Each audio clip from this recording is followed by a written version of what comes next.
दी जाए, नहीं तो बड़ा सहसा विदधीत न क्रियाम अविवेक परमा पदाम पदम, अचानक किए हुए कार्य अज्ञानता से न जाने कितना अनिष्ट हो जाए।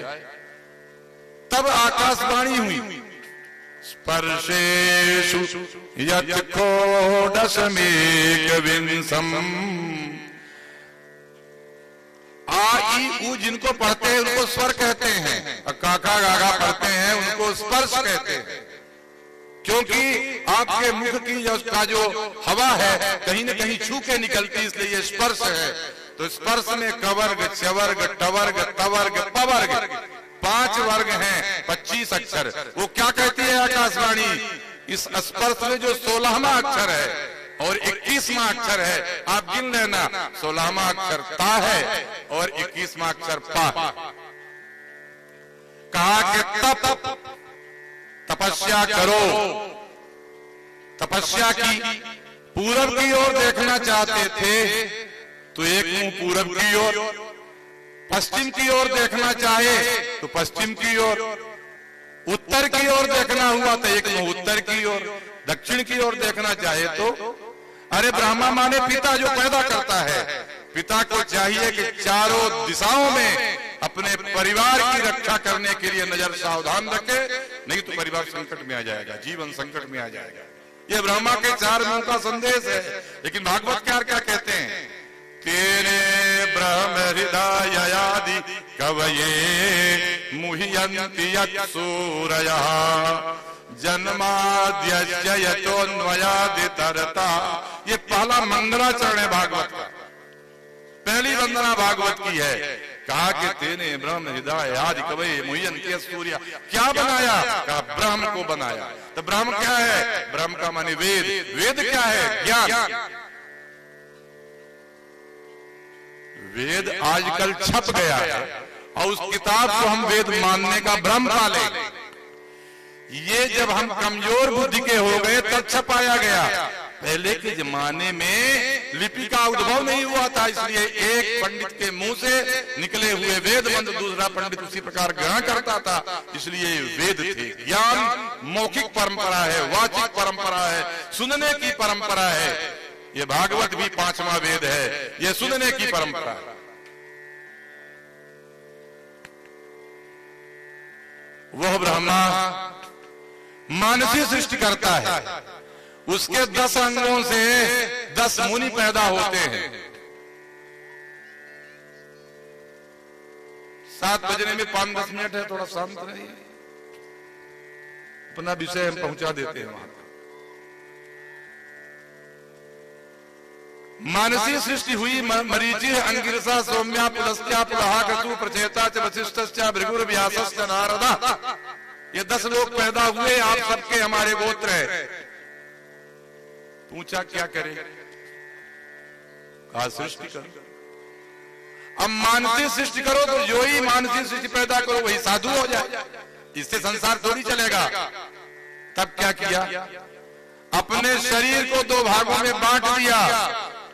स्वयंभू मनुअरु सतरूपा जिनते भई नर सृष्टि अनूपा। स्वयं पैदा हुए इसलिए स्वयंभू, और एक स्वयंभू अर्थात पिता 100 रूपों में रोज मरती जीती है सतरूपा। कभी पति के लिए, कभी पुत्र के लिए, कभी पुत्री के लिए, कभी स्नेह के लिए, कभी संबंधियों के लिए, कभी रिश्तेदारों के लिए। सैकड़ों रूप में स्त्री दिखती है। कभी कन्या के रूप में दुर्गा रहती है, कभी युवती के रूप में हम उसको लक्ष्मी मान के कन्यादान करते हैं, कभी गृहिणी के रूप में घर चलाती है, कभी माता के रूप में जगन माता होती है। इसके 100 रूप सतरूपा।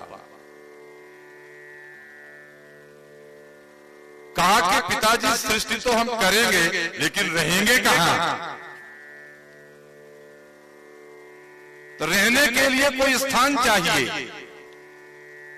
भाई पूजा पाठ कर लोगे, संस्कृति की रक्षा कर लोगे, स्वयं मनुष्य पैदा हुआ, इससे देश नहीं चलता। रहने के लिए धरती चाहिए। धरती कहां है? धरती में सोना होता है, इसका नाम वसुंधरा, इसमें सारे रत्न हैं, रत्न गर्भा धरती है। तो आज ही ऐसे लोग नहीं हैं। हमारे उज्जैन में तो चपरासियों के यहाँ, बाबुओं के यहाँ करोड़ों रुपए निकल रहे हैं। उनके निकल गए हैं, कुछ के रखे हुए। हम आप जानते हैं किसके पास कौन कैसा है। हम मंत्र पढ़ते हैं, श्लोक पढ़ते हैं कि अन्यायेन उपार्जितम द्रव्यम 10 वर्षाणि तिष्ठति, अन्याय से कमाया गया धन 10 वर्ष रहता है।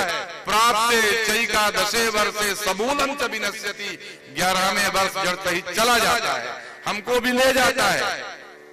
धन अधर्म से बढ़त है वर्ष 5 और 7, 10वें 11वें वर्ष जरा मूल सो जात। लेकिन पढ़ते हैं, भैलिया आएगा दाना फैलाएगा, उसमें फंसना नहीं हो, फंसे हुए गा रहे नहीं।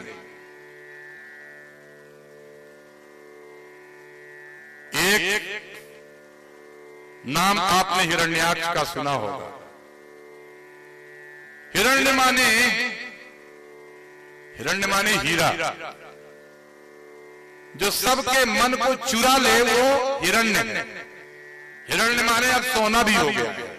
हिरण्य गर्भा संवर्तता के पंडित जी ने पढ़ा कि यजमान अपने पॉकेट में हाथ डालता है। हिरण्य गर्भ माने दक्षिणा, तो कहा हिरण्य गर्भ नहीं है, हिरण्य गर्भ माने तो ब्रह्मा, कहा हिरण्याक्ष है। जिसकी अक्ष माने इंद्रिय, अक्ष माने आंख, जिसकी आंख धन में सदैव लगी रहे, जिसकी इंद्रियां धन की ओर सदैव लगी रहे, उसको हिरण्याक्ष कहते हैं। कशिप माने तकिया गद्दा, जो तकिया लगा करके सोने का, धन का, गद्दे का सोता है, उसको हिरण्यकशिप कहते हैं। ये हिरण्याक्ष सोचा कि हम सारी धरती को ले जाए, किसी के पास पैसा नहीं रहने देंगे, और धरती को चुरा के रसातल ले गए। ब्राह्मण ने कहा कि ये हिरण्याक्ष धरती को रसातल में तो ले गया है, लेकिन इसने वरदान मांगा है, और हम ही पिता ने वरदान दिया है उसको कि तेरी मृत्यु हमसे नहीं होगी। भगवान की प्रार्थना की, भगवान का ध्यान किया, और ऐसे हिरण्याक्षों को मारने के लिए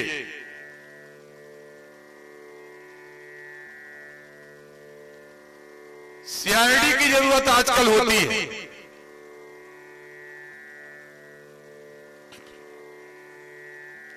हमारी कथा के बाद तुम अपनी कथा शुरू करो।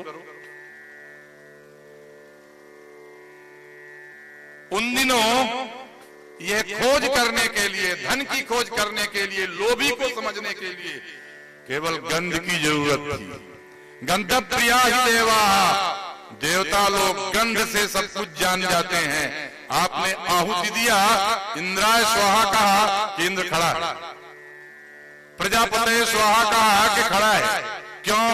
उस आहुति की गंध को गंधग्राहिणा देवा, सुगंध प्रिया देवा। इसलिए जब हम प्रेत कर्म कराते हैं तो सुगंध नहीं रखते, राला धूपम दद्यात्। और जब देव कार्य कराते हैं खूब सुगंधित फूलों को चढ़ाते हैं, सुगंध द्रव्य लगाते हैं, अष्टगंध हवन करते हैं, क्योंकि सुगंध से देवता आते हैं। घर में पुष्प वाटिका लगाते हैं, तुलसी की वाटिका लगाते हैं, उसकी सुगंध के लिए देवता वहां आते हैं। सुबह आते हैं, शाम आते हैं, अकेले में आते हैं, साथ में आते हैं। प्रजापति की नासिका से एक मल का पिंड निकला, और उससे एक ऐसे जंतु का जन्म हुआ जो सबकी संसार की सफाई करता है, सबकी गंदगी की सफाई करता है। लेकिन नाम है वराह। वराह जो सदैव अच्छा बोलता है, स्वस्थ रहो, प्रसन्न रहो, गंदगी मत होने दो, वो वराह है। उसके 2 दांत और अतल जल में तैराकी करने की क्षमता, दूर दूर तक सूंघ कर करके लोभियों को पता लगाने की क्षमता। और आज की कथा, वराह भगवान ने कृपा की, यज्ञ वराह भगवान ने कृपा की, और पाताल लोक में चुराई हुई धरती को हिरण्याक्ष के यहां से लाए, और धरती का उद्धार करने की आज कथा है। कहते हैं कि शूकर क्षेत्र है, आप लोग जानते हैं, इटावा एटा के पास कहीं है। मैं पुनि निज गुरु सनत सुनी, कथा तो शूकर छे खेत, समुझी नहीं तसी बालपन, तब मैं रहे हूं अचेत। सोरो आज जो कहलाता है वो शूकर क्षेत्र है। भगवान वाराह वहां आए और अपने शरीर को झटकारा, अंगड़ाई ली और उनके शरीर के रोए सब गिर गए और वो कुश बन करके पैदा हुए धरती में। इसलिए यज्ञवाराह भगवान के हुए सारे रोमावलियां कुशा के रूप में विद्यमान है। सारे आचार्य यजमान के बीच में और अपने बीच में यज्ञवाराह को रख करके दान दक्षिणा का सौदा करते हैं। यज्ञ भगवान वाराह भगवान कुश के रूप में विद्यमान होकर यजमान की ओर भी देखे वर श्रेष्ठता करें, आचार्य की ओर भी श्रेष्ठता करें। लेकिन तभी होगा कि जब यजमान के मुंह से आह माने वाच बोलना, श्रेष्ठ बोलेगा। भद्रं कर्णे भी शृणुयाम देवा, भद्रं पश्येम अक्षभिर्यजत्रा। कल्याणकारी बात जब वो अपने आंखों से देखेगा, अपने कानों से अच्छी बात सुनेगा, तब यज्ञवाराह भगवान यज्ञ भगवान उसकी कृपा करेगा। श्रीमद् भागवत का यह पहला दिन जिरियेश्वर भगवान के चरणों में आज समर्पित हो गया। आज की सांझ भगवान वाराह भगवान को समर्पित सांझ है और आज की कथा, भागवत की महिमा की कथा मनमोहन दास जी ने की और संक्षेप में इस कथा को उठाकर हमने भगवान वाराह के चरणों तक आपको पहुंचाया। बीच बीच में अनेक ऐसे तथ्य हैं जिनमें रमने की बात है, रुकने की बात है, डूबने की बात है, लेकिन आपके और उपक्रम। भगवान शंकर जी का एक नाम महाकाल है और काल का अर्थ होता है समय। कलयति इति काला, गणना करने के लिए जिसकी आवश्यकता है। इसलिए महाकाल के चरणों में बैठकर काल का अतिक्रमण ना हो। यह कथा सुनाते हुए मैं यही कहना चाहता हूं, भागवत अगर आपके अंदर तक बैठ जाए, भागवत रूपी कुंज बिहारी भगवान श्री कृष्ण नंदनंदन अगर आपके हृदय में झांकी करें, तो उसके लिए आपको वर श्रेष्ठ वाणी का आश्रय लेना पड़ेगा। यह श्रेष्ठ वाणी भगवान की वाणी है। उत्तम श्लोक भगवान का नाम है। बार बार दिन में कई बार व्यास जी कीर्तन कराते थे ताकि आपके मुंह से वराह हो जाए, वराह भगवान का नाम उच्चारण हो जाए। सब उन्हीं के नाम हैं। लेकिन ये वराह भगवान तब तक खुश नहीं होंगे जब तक हिरण्याक्षों से आप सावधान नहीं रहेंगे। ये हिरण्याक्ष अपनी कमाई हुई संपत्ति पर ध्यान नहीं रखता, दूसरों के धरती पर, दूसरों के हिस्से पर ध्यान रखता है। उसके लिए वराह भगवान किसी पिता के नाक से पैदा होते हैं गंध पाकर। ऐसे वराह भगवान की आराधना करने के लिए, भागवत के समुद्र में प्रवेश करने के लिए, वहां श्रीमद् भागवत में राधा रानी को कोई नहीं ढूंढ पाया, लेकिन भगवान श्री कृष्ण सब जगह दिखते हैं। कभी वो सांदीपनि मध्य प्रदेश के उज्जैन के सांदीपनि आश्रम में अध्ययन करते हुए गुरुपुत्र को दक्षिणा में लौटाते हुए दिखते हैं। कभी वे श्री कृष्ण गायों को चराते हुए दिखते हैं और कहते हैं कि गाय चराओगे तभी आप गोपाल और गोविंद का नाम लेने का हक आपको होगा। कभी वो श्री कृष्ण बंसी बजाते हुए इसलिए दिखते हैं कि अपने अंदर के स्वरों को ऐसा फूंक मारो कि दूसरों के अंतस में धस जाए और उसको भी आपके साथ जोड़ दे। कभी वो रास के रूप में दिखते हैं, लेकिन कभी वो भौरों के माध्यम से अपनी बात को कहते हुए भी दिखते हैं। कभी वो गीतों के माध्यम से आपकी पकड़ में सदैव भागवत में नाचते रहते हैं, कभी रुक्मिणियों के लिए, अष्टमहिषियों के लिए, 16,108 महिषियों के लिए, उनके कृष्णाय वासुदेवाय हरे परमात्मने प्रणतः क्लेश नाशाय गोविंदाय नमो नमः इस मंत्र की फीस बनकर, शुल्क बनकर के आपको दिखेंगे।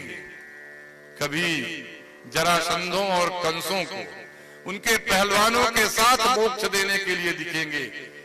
ये श्री कृष्ण इन सब के साथ तो दिखेंगे, लेकिन कुब्जाओं के घर में भी जाते हैं। ये कृष्ण सबके साथ तो दिखेंगे, लेकिन आतताइयों को मारने के लिए चाहे ब्राह्मण हो चाहे क्षत्रिय हो, किसी को नहीं छोड़ते हैं। काशी के राजा को भी नहीं छोड़ते, ऐसी नगरी को भी जला देते। ये कृष्ण सुदामाओं के कृष्ण हैं। सुदामाओं का उद्धार करने के बाद ये केवल वेद की स्तुति स्वीकार करते हैं, और ये कृष्ण इसके बाद अपने परिवार के अराजक संतानों को भी शिक्षा देने के लिए छोड़ देते हैं, द्वारका चले जाते हैं प्रभास। और उसी अश्वत्थ के वृक्ष में, जिसके लिए बताया था अर्जुन को, वृक्षाणाम अहम अश्वत्था, मैं वृक्षों में अश्वत्थ हूं, वैष्णवानाम अहम शंभु, वैष्णवों में शिव मैं हूं, कवि नाम मुसना, कवियों में भृगु शुक्राचार्य मैं हूं। ऐसी विभूतियों का वर्णन किया, सब बताया कि अर्जुन मैं यहीं रहूंगा। हे देश के अर्जुनों, हे देश के नागरिकों, अर्जुन के रूप में भगवान श्री कृष्ण आपके बुद्धि रूपी रथ में चढ़कर सारथी बने हुए हैं। आप अपने जीवन की रस्सी उनके हाथ में दे दो, वो जिधर ले जाएंगे हमारा आपका सबका कल्याण होगा। भागवत रोज प्रत्येक श्लोक में, प्रत्येक अध्याय में यही संदेश देती है। लगभग 1 घंटे से अधिक हमने आपके सामने भगवान श्री कृष्ण के विषय में कुछ टूटी फूटी बातें कह दिया है। फिर कभी अवसर मिलेगा आपसे हम वाणी के माध्यम से अपने को जोड़ते रहेंगे। बोलिए वृंदावन बिहारी लाल की।